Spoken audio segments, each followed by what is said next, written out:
here's the speedster, Jaco Reinach. Being chased by Kevin de Klerk, but he's got such a lot of pace. The fastest man in the Free State. He does 10,3 for 100 metres on the track, and that's Jamison. How it is, down it comes up, that's hard off. And here's an interception, Jaco Reinach will score, nothing will catch him. There is the athlete, look at him go. Beautiful intercept, opportunist try. There he goes, Jaco Reinach, and he has levelled the scores. Jaco Reinach picked up that ball in an opportunist tie, and of course once that athlete gets the ball, no one will catch him unless there was cover defense with less distance to go.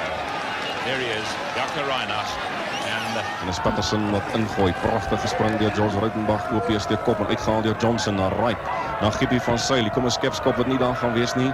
Geysie Pinaar onder sy pale. André Victor pragtig in posisie vir die OP op sy 10 tree stappellyn. Na Kali Grobler daar die start veel aan die oorkant by Casper Wessels verby.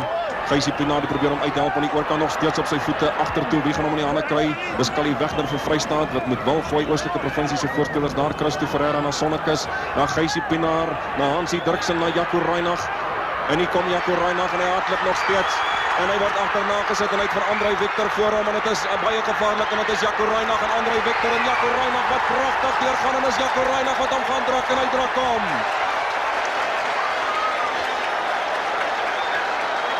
Skitterend drie Vrystaat, skitterend. Voorspelers en agterspelers. And New Zealand is still going very well with it.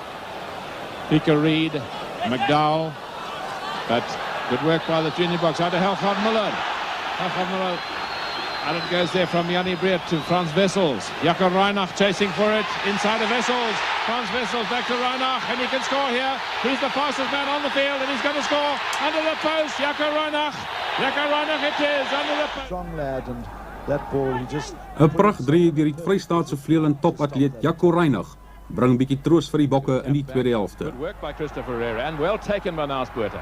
And Kunis coming in. Well tackled by Victor Simpson. And a kick ahead by Loveridge. Going back for Jannie Breed. Good fall by Jannie Breed. And tackled by Victor Simpson. Well laid back. Michael Du Plessis out to Naas Botha. Donnie Gerber. Donnie Gerber is going to cut inside. Yes, he has. He beat Gary Knight. He's got Reinach with him. And Reinach. Mike Clamp coming across. Reinach from the score. All the way. Craig Green going for him. And a try given underneath the post. There's Jaco Reinach. The flyer. A lovely piece of work by Donnie Gerber. Andrew Donald en vir Oulaas wil Simpson daar deur 'n gaping probeer kom, kry dit nie heeltemal reg, maar die Mixter dit ondersteun. Kan hom weer kry. Donald wat uitgee en Fox wat jou werklik waar aanslaan. Maar die voordeel die word toegelaat. En hier is spoed, hier is spoed, hier is spoed. Hier is spoed, hier is spoed. Jaco Reinach